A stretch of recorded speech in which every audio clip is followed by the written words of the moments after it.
This is our first of Ruby Reads.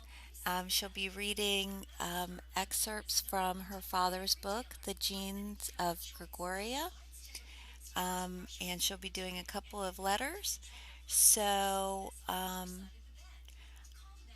I am going to go ahead and turn it over to Ruby, and here we go.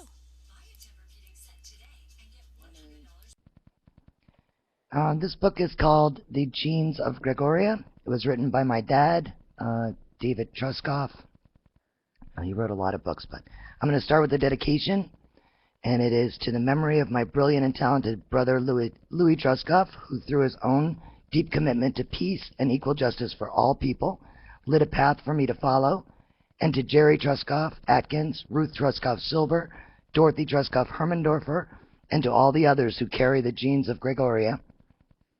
A special dedication to the memory of my beautiful son, gemologist and environmentalist David John Truskoff, who brought the family so much love and joy.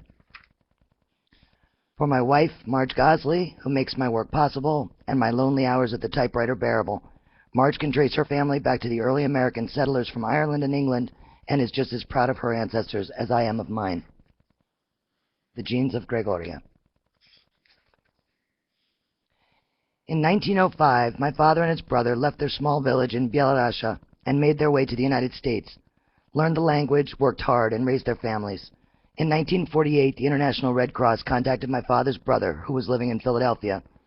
They said the refugee rehabilitation program had located some of his relatives who had been returned to their homes in Bielorussia.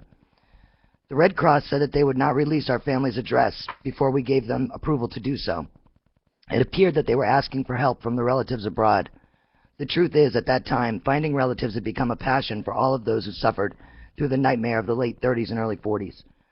My uncle in Philadelphia, who was a stevedore, thought that the letter meant that he would have to be responsible for the family that he had left behind. He loved them and was willing to help all that he could, but he did not want to commit to something he could not deliver on. He asked my father to intervene. He, in turn, asked my brother Louis to contact the Red Cross. It took a few years, but contact with the family was established. Love was packed into each correspondence. Gifts were exchanged. There were promises made, but the Cold War ran hot and cold. It ran hot in Korea and Vietnam, and cold in the hearts of politicians. Visits by my family members were made to the Soviet Union, but my mother and father could not go. My father always feared to apply for United States citizenship because he had entered the country illegally in 1905. In the tension-filled fog of the pre-World War II anti-Bolshevik media madness, and the dark spot in American history known as the McCarthy era after that war, my father felt he would never be allowed to come back to his family in America. It was with a heavy heart that I had to cancel a trip to visit Sasha Nikolaevich Truskoff in 1988. This is the first letter, and it's being written from Sasha, my uncle in Moscow, to my father. Dear Cousin David, we were pleased to get your letter, but very disappointed to learn that you will not be able to visit the Soviet Union this year. We were so looking forward to your lectures here at the university. I do hope that you will get well soon and that we will see you in the spring. I have read your book about the civil rights struggle in the U.S. Your reference to the revolution that ended in a tie sparked many debates among my students, and I must warn you that when you do arrive, they will be well prepared to obviate your negativism with their sheer power of youthful optimism. I also told them about your remark concerning modern American music. I believe that you said it was a backslide into a cultural abyss. I was surprised to find that so many of my students agreed with you. David, take no heart in that. Everyone knows that the students of economics are the most conservative in the university. I wish that I could leave my post here for a while and visit you in America. I am so anxious to meet you and to talk to you about my Uncle John's family and your life as an American. You asked me about the family, and I don't know if I can articulate it on a personal basis the way that you have asked me to do. I am at home with numbers, charts, and calculus models, but to reach into the past and talk about personal things frightens me. I am an emotional person, and my life has been an emotional journey on a space rocket. My wife Nadine and I have given your request a lot of thought, and we both agree about the importance of having our children know who we are and why. I cannot relate family history and exclude the war. No Soviet citizen could do that. It was such a nightmare for all of us, and while we do not want our children to forget the sacrifices that were made, it would be very difficult for me to actually relive it. My colleagues and I are intrigued with the idea of comparing the lives of two men who live in different worlds simply because of a trick of fate, and I will therefore attempt to carry out your idea. Perhaps the way to start would be for me to give you an overview of the family history, and if you would do the same, we will see if we have the material for a book. I certainly hope so, because I do want my children to become intimate with the past and know who their parents really are. I was not born an authoritarian economist. I was born in the very same house that your father was born in. It was on our grandfather Gregoria's farm just outside the small village of Platnica in Bielorussia. It was close to the Polish border. My father, your uncle, Nikolaya, was 2 years younger than your father John, and he once confessed to me that he gave a great deal of thought to leaving for America when his brothers left. But he knew that with them gone, he would be needed on the farm. He found the political activity that he was already involved in much too intoxicating for him to leave. He shared his time working at the farm and at the nearby soap factory that Gregoria also owned. It was at that factory that he first became aware of the problems of the workers in Russia and the political turmoil that was sweeping across the land. Things here were very bad then, and he never blamed his older brothers for leaving. It is important to remember that in 1905 they were all just in their teens. Philip was the oldest, and he had just turned 20 before they left. My father once described the situation that his brothers were in at the time as being in a mental vice. John was just 18. My father often told me that he was the biggest and strongest, even though Philip was 2 years older. They were all brought up in the Russian Orthodox Church, mainly because the church had the only school in the area, and all three had the pressure of grandmother Natasha, who wanted at least one of her sons to be a priest. My mother laughingly told us the story one day about the time that a priest came to the farm to tell Gregoria that his son John had been chosen for the seminary. Your father hid in the woods for 2 days, fearing they would come for him. I remember that we were at dinner, and she had told that story, and we all laughed, but my father did not laugh. The way that the church dominated the lives of people in Belarusia before 1917 was not a joking matter to Nikolaya. Philip pleased his mother by telling her that he was going to St. Petersburg to join the work of a priest that he had heard about. He traveled to St. Petersburg then was a long, hard journey, and when he arrived, the bearded Father Gapon greeted him. Philip was happy because Gapon was religious enough to please our grandmother and enough of a revolutionary to please him.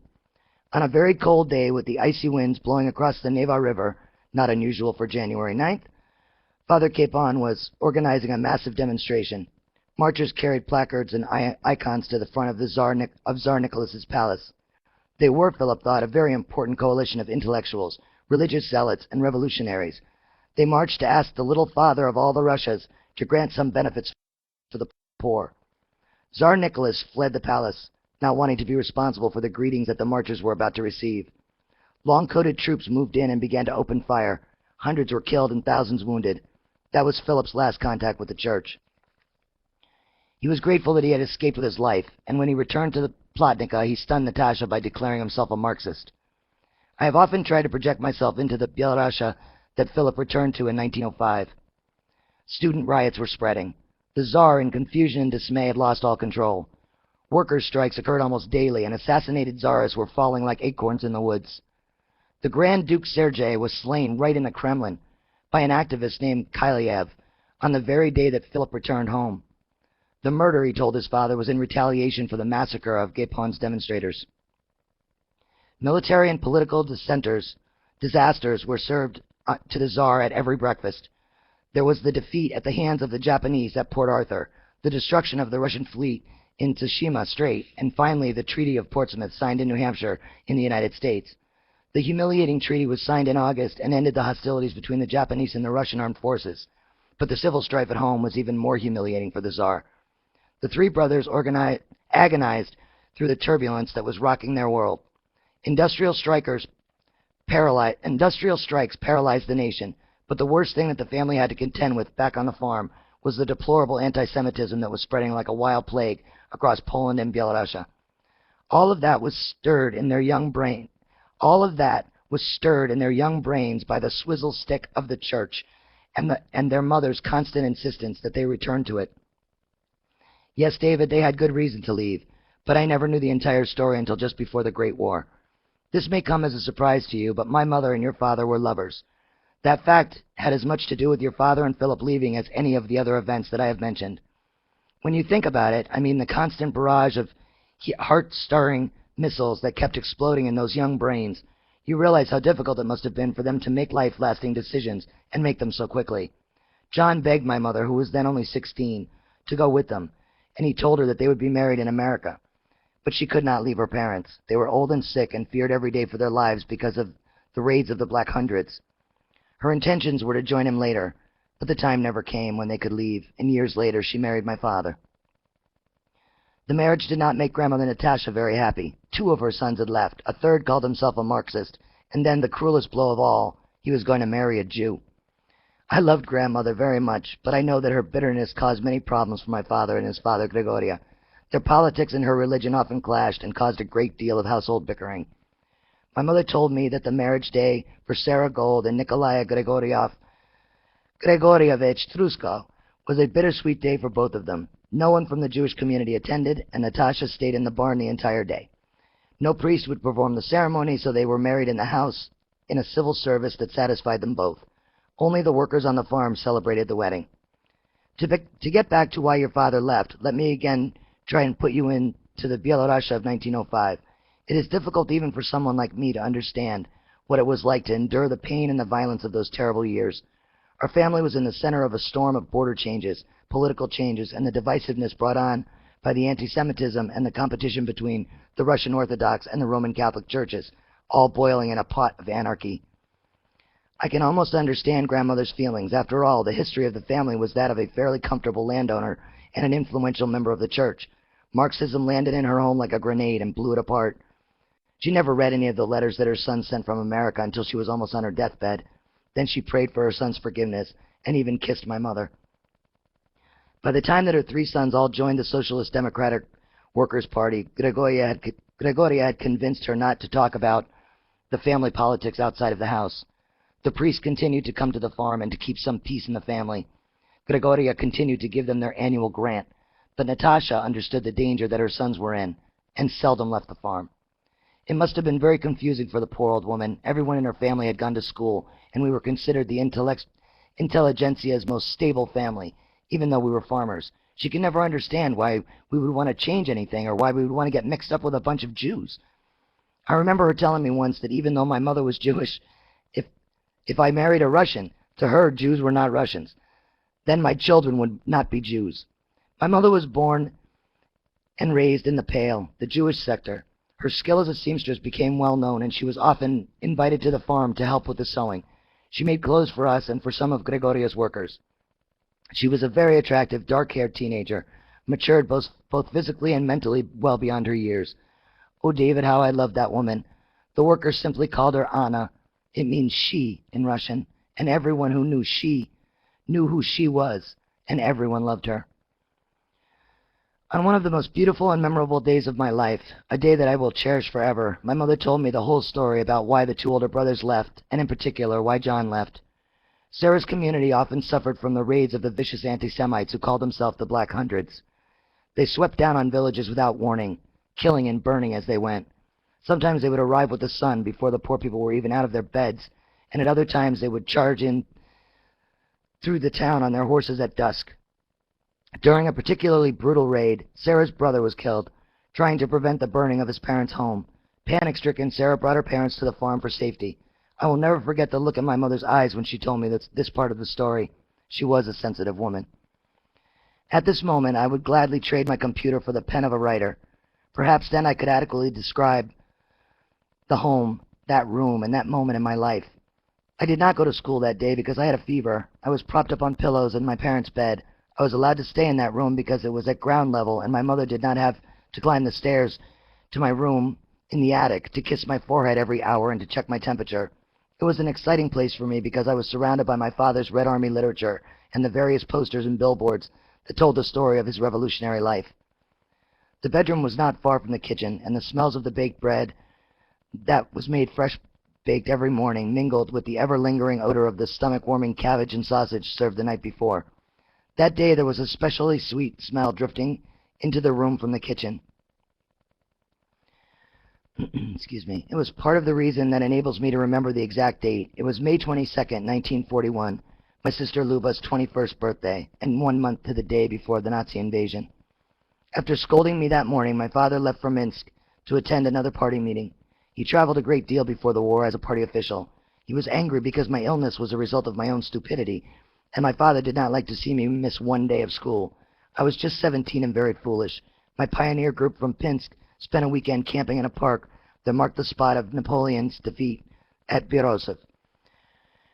When one of my comrades dared me to do it, I plunged into the still icy waters of the Berezhnya River. I made a big hit with my comrades, but my parents were furious. David, before the war, and I assume most Soviet families are the same, were very close. The hardships that my parents had already suffered, and the dark cloud of war hanging over our heads made everyone turn inward. My mother could not stay angry with me for very long. How nice it is to recreate that day, that lovely day when we all still had hope, and a positive projection for the future. I remember how privileged I felt just being allowed to sleep in this room and to read my father's papers. I can even remember the very documents that I was holding when my mother came into the room, because after the war I helped to catalog his papers for the museum. When I came to that letter, I wept, remembering the day. The letter was from Ekensonov to my father, asking him to support the idea of the right socialist revolutionaries to allow propertied classes to be represented in the government.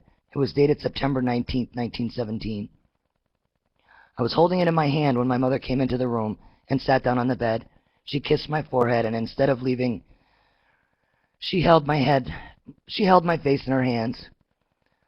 Deroje, Sasha, Polka Sasha. She was rocking me back and forth. It means dear Sasha and bad Sasha. Then, still holding my face, she told me how much I looked like my father, and how all of Gregoria's sons looked alike, with misty eyes and a strange sense of urgency, as though she knew that we would all soon be separated. She began to talk about the family. She said that when she first came to the farm as a young girl in 1905, she thought that it was the most beautiful place on earth. She told me how frightened her parents were when she first brought them to the Truskoff farm. They were already ill at that time and already had expected, and although she only expected them to stay for a few hours, she was very grateful when Gregoria insisted that they remain there. Their house was burned, and he feared that the killers would return. It was difficult for her to describe how bad living conditions for the Jews had become. They were not allowed to own much, and the tailor shop that her parents operated out of their home brought in very little because few people in the village could afford to have clothes made. Gregoria fixed a room in the barn loft, and her parents lived there until they died almost a year later. They died within weeks of each other. The beautiful down-fill quilts that we all still have on our beds were made by them. Once her eyes clouded over, and she had to look away, and she repeated how beautiful the house was, and how the farm was then. Gregoria's sons were already known as the Jew protectors, and the Jews were given summer work on the farm and in the soap and candle factory. The beauty was always dulled by the ever-present tension. One day, Sarah decided that she would go back to the village to see if there was anything that she could salvage from the burned home. John would not let her go alone.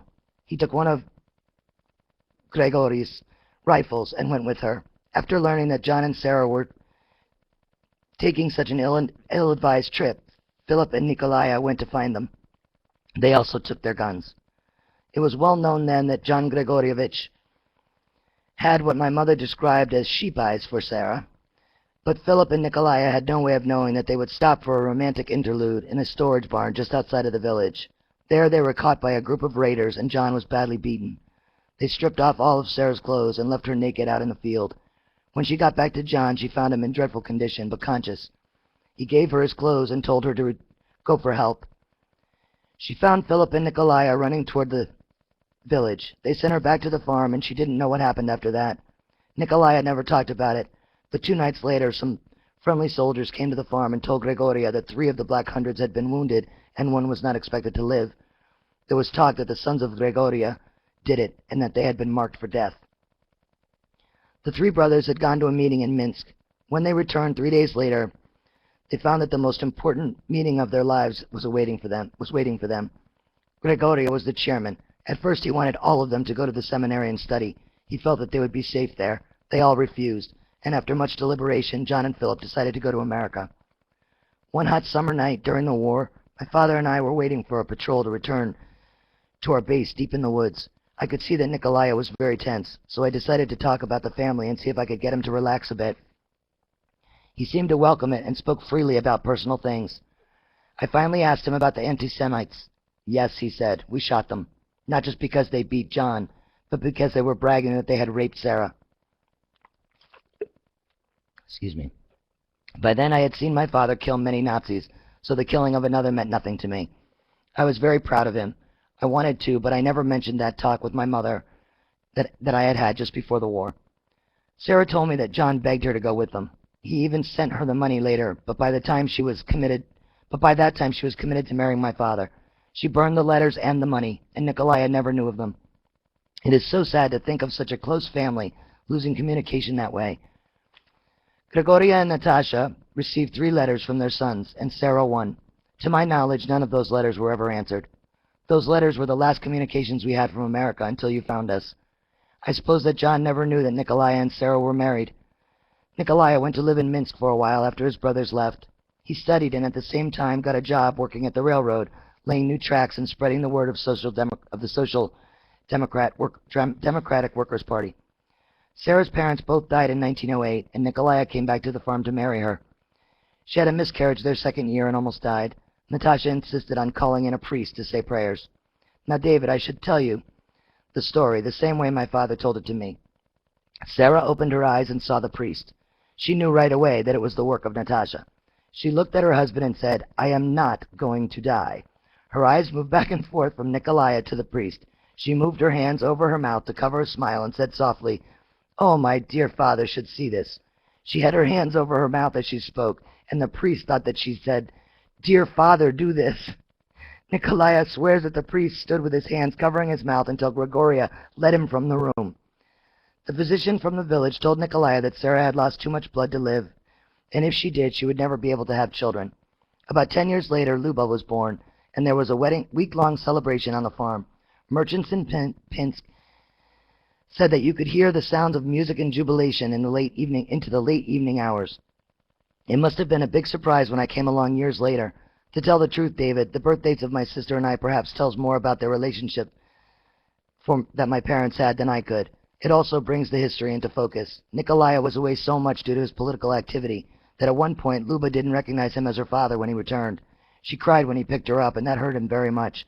He loved his family, but he was a deeply committed Marxist.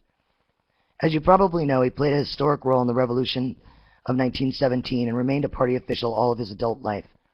I must say here that after the war, Sarah and Nikolaya were never apart. May 9th is a holiday in the Soviet Union. It is the day that we celebrate the end of the Great Patriotic War.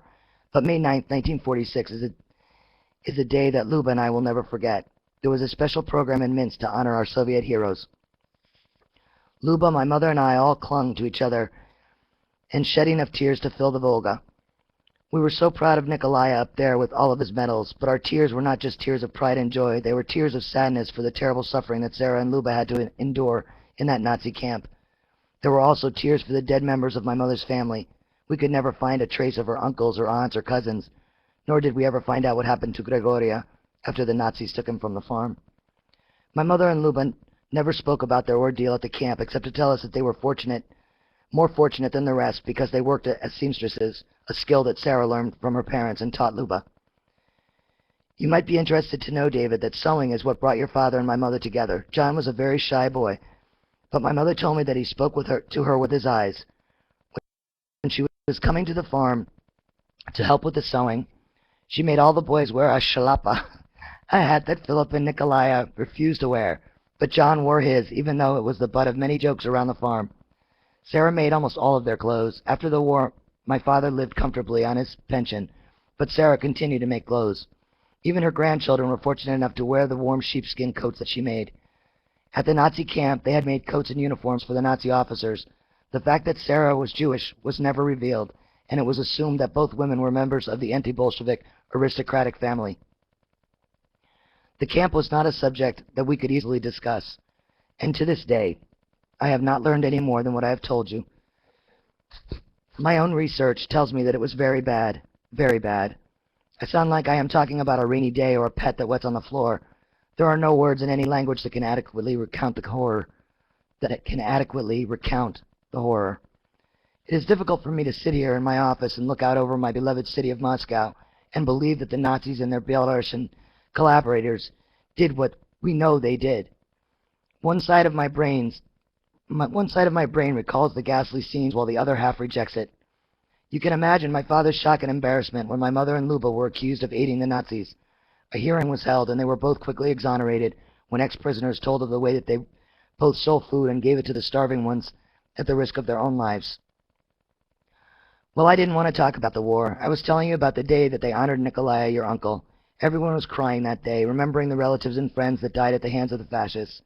But I kept looking at the one medal that I knew Nikolai was the most proud of, the Red Star of the October Revolution, 1917. He led a company of soldiers into the Council of the Republic and actually heard the announcement. Members of the Council will all be arrested if they do not leave. The Petrograd Soviet had assumed governing power. I think that there was an underlying beatitude that we all felt that May 9th, 1946, but none of us were able to articulate it. We knew that very day that at long last the revolution was secure. We felt that we would never again be divided. That is the one thing that the fascists did for us. We were all one people in heart and one people in mind. Oh, my cousin, what I wouldn't do to bring some of that feeling back again. When I see what is happening today, I want to cry. I ask myself if it will take another revolution to unite us again, and can we ever put greed back in the box? David, you asked me for information about the family, and I hope that I have provided some of what you wanted. My father died in 1952. He survived the many clashes he had with the interventionalists and the Tsar's soldiers during what your historians like to call our civil war between 1917 and 1920. Nikolai was wounded 3 times during the Great Patriotic War, but I feared that he would not be able to survive today. The Gorbachev-led destruction of Russian socialism would have killed him. My mother Sarah died in 1957. She was only 68 years old. That is not old by today's standards, but when you think of the history that they lived through and the constant throbbing passion of their lives, then you realize that they were indeed old and spent when they died. As I said, we were never able to find any records of Sarah's relatives, who probably all died in the killing pits that the fascists dug outside of Pinsk. You also asked me about some personal information about my life, and I find that even more difficult to write. When the Nazis invaded, I was only 17. I must say that I was a very young 17. Many of my friends at the church school lived in the parochial world of their parents, and while we were friends at school, I did very little socializing. The church and its parishioners rejected any change. Many of the parents of my schoolmates were illiterate peasants who feared Marxist programs and even spurned the government's intense effort to wipe out illiteracy. Intellectually, I was light years ahead of my comrades in school, but emotionally I was a child. My parents and grandparents were very warm and loving people who shielded my sister Luba and me from any pain and kept us isolated from the world that they knew was about to explode. On the very day that the Nazis invaded the Soviet Union, my father was taking me to Minsk to register me at the state school there. He was also making arrangements for the entire family to move to Minsk until the danger had passed. The poor man did not fully understand, then the word blitzkrieg. We soon learned its meaning, because it turned our lives upside down. The Nazis were in Belarusia in a matter of hours after we left, and onto our farm in just 2 days. There was no chance for my mother and Luba and Gregoria or anyone else to follow us to Minsk. They were all trapped by the fascists. Each terror-filled day I would run down to the train station to see if any trains from Pinsk had come in. This infuriated my father because the train stations were daily targets for air attacks. On the 3rd day that we were in Minsk, my father came home and told me that the village of Plotnica had been overrun by the Nazis and that civilian losses were reportedly heavy. He was very accustomed to making speeches, and I remember that on that day he sounded like he was talking to all the youths of the Soviet Union. He told me that I was a man now and that I should train myself to serve my country, which was now in mortal danger. At the end of his speech, he took my face in his hands, the way my mother used to do, and told me that I must stop looking for the rest of the family. He said they were probably all in the hands of the fascists. I cried all that night and kept looking out the window, hoping that I would see them coming up the walk. I slept very little those first few nights, and my father would come in for a snack or tea and bread and cheese, and perhaps a few minutes of sleep, and then he was off again. To understand the panic, David, you must take into consideration that none of us expected the Nazi advance to be so rapid. Each day they changed our plans for the next day. I kept wondering what happened to the Red Army. After the war, my father and I often talked about politics. He never changed. It was the subject of his life. It was his life. None of us wanted to talk about the actual killings, but the war was a central part of any political discussion. It was like a knife in my father's heart when Khrushchev denounced Stalin and made references to his poor decision vis-a-vis military preparedness. Nikolai was always willing to admit that Stalin was not a military genius, but he felt that he did the best anyone could have done with what he had to work with. Ukraine and Belarus were not exactly unified fortresses able to withstand a blitzkrieg. It was only 20-odd years after the revolution, and there were still many anti-revolutionaries waiting for the opportunity to grab power to their own hands. It still gives me a sick feeling in the pit of my stomach to admit it, but the men that I hated even more than the Nazi Eisengruppen were the Belarusian collaborators who were descendants of the Black Hundreds. Some of them even called themselves the Black Cats. They set out to murder 10,000 Jews a week. Only 125,000 Jews managed to escape the slaughter. More than 250,000 were killed. These are not soldiers in a war, just innocent people who were exterminated by the savage beast. If you didn't witness or experience the revolting sight of a mound of half-buried corpses of women and children, you might say that it is inconceivable that any human being can be so infected with that evil disease that he could do such things. Hatred is the most infectious disease of all. I know, because I too learned to kill, without any feeling at all for the dead that I left behind. My father always insisted that the Soviet soldier was not ready to fight when Hitler invaded. The pact with Hitler and the hypocritical pro-German statements made by Soviet leaders before the war created complacency that the Nazis capitalized on. It wasn't until the Soviet soldiers saw the barbarism of the invader and the collaborator that he was ready to fight.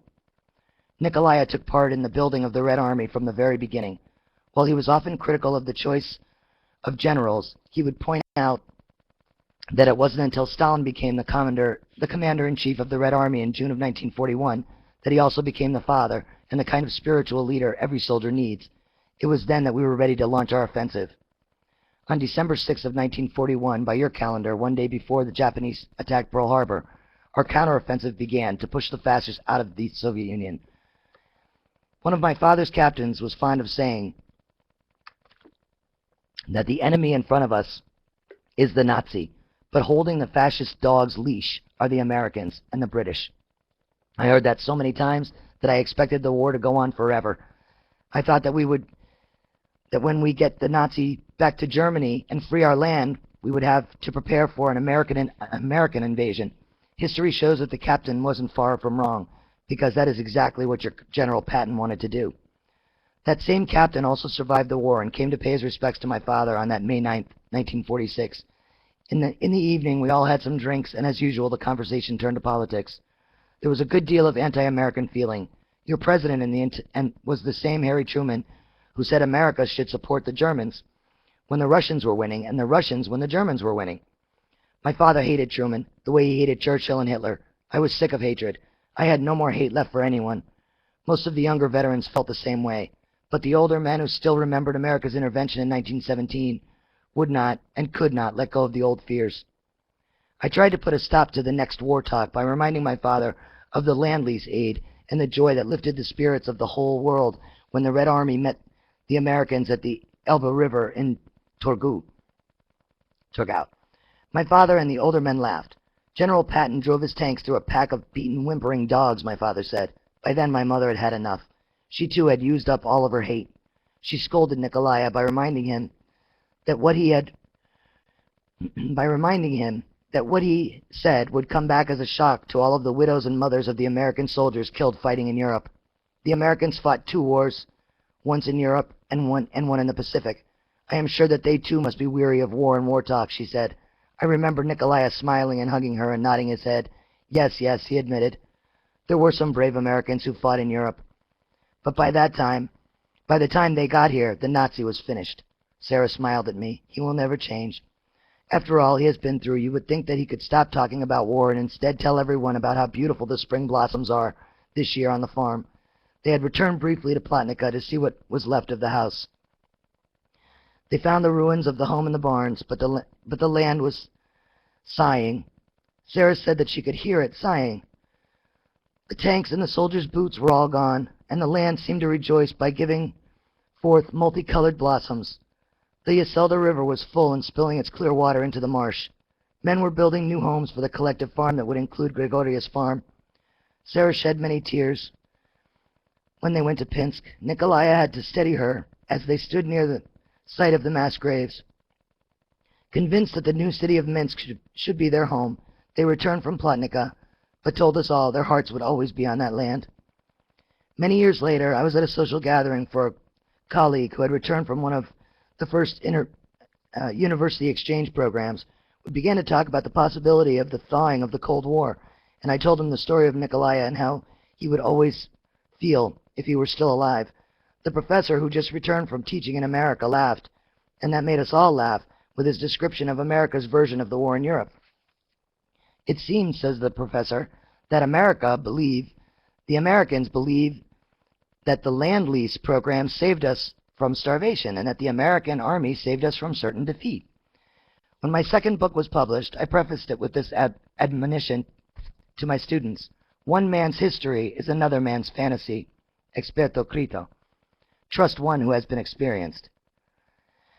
As I am created, so shall I think. Digest only the facts. Leave the rhetoric for the dishwasher. I teach economics, and I like it very much. It consumes history as its fuel, and the future of its product. And the future is its product.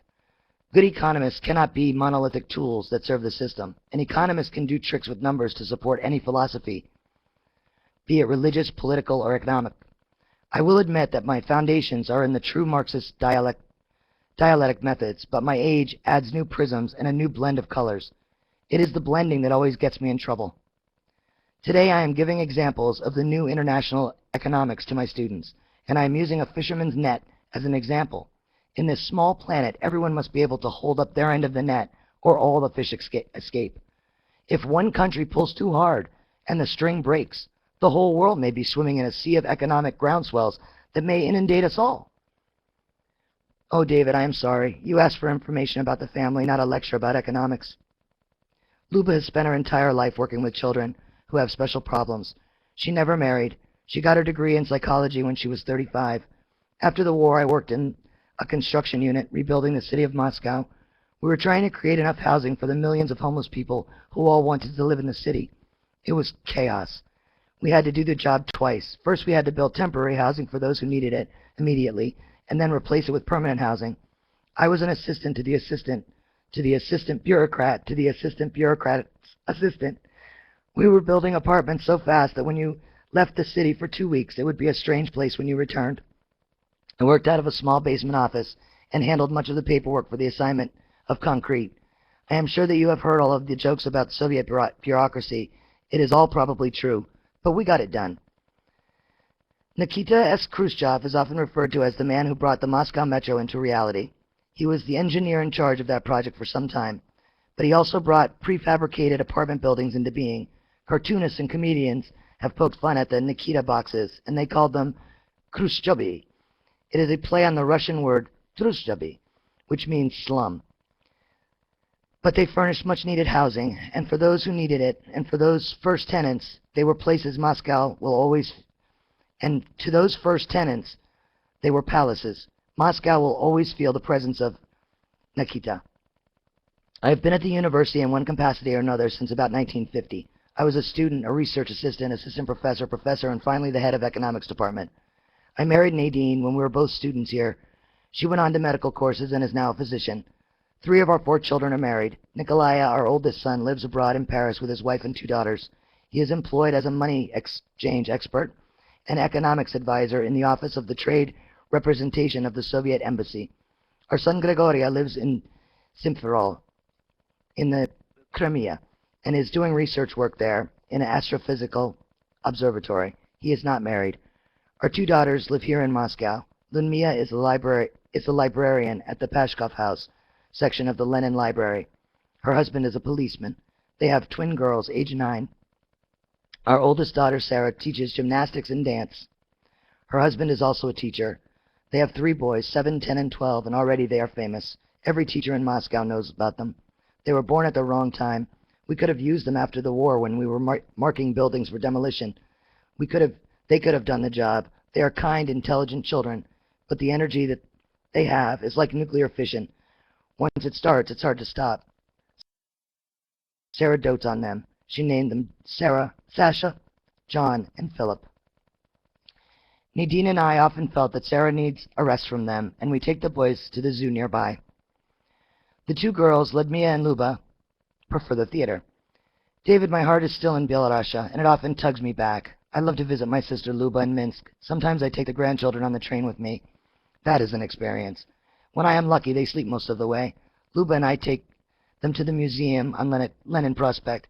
We gave all of Nikolaya's medals, uniforms, and papers to the museum. Luba and I also like to visit the Museum of Local History and Folklore. There you can see a drawing of your grandfather, Gregoria's house, the same house that your father was born in. Oh, how we look forward to your visit, when we can take you to these places. Before my father left the farm, he had the presence of mind to take all of his materials with him. When the Nazis came close to Minsk, we buried it in the forest. After he died, it was all donated to the state, except one poster that I could never part with. It is my treasure. I have it framed and on the wall of my apartment living room. It reads, "From the Revolutionary Military Committee of the Petrograd Soviet of the Worker and Soldiers Deputies to the Citizens of Russia. The provisional government has been overthrown. Governing power has passed into the hands of the agent of the Petrograd Soviet, the Revolutionary Military Committee." David Ivanovich, I can go on page after page. You have opened the floodgates. I am thinking now about things that I have not let myself think about for years. There were times during and right after the war when I thought that I would drown in a sea of despondency, when the killing stopped. There was the euphoria of knowing that you were alive and that you were going to have a future, but that was so quickly replaced with the knowledge that you had nothing. So many of us had no education to speak of, no homes, no clothes, other than our uniforms. My family had been reduced to my father and me, but the worst thing of all was that I had no direction. I was 22 years old, and I hadn't even finished secondary school. You can imagine our feelings when we all first learned that Sarah and Luba were alive. All the years of hunger and death, and our minds constantly swimming in that cesspool of hatred, vanished. It vanished so suddenly that my father's mind could not adjust fast enough. He broke down.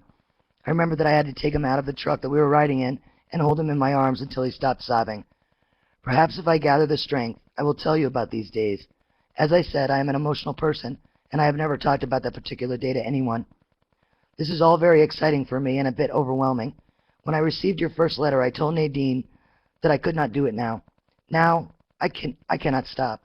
Does the idea of a joint manuscript still appeal to you, David? Please write as soon as you can and let me know if I have inspired or retired the idea. With affection and sincere wishes for your good health, I remain, Sasha.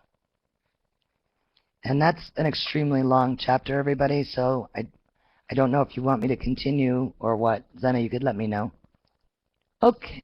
Okay. Well, we're going to close it up for today, and I'll start the next letter the next time. Thank you all very much for joining me. Bye.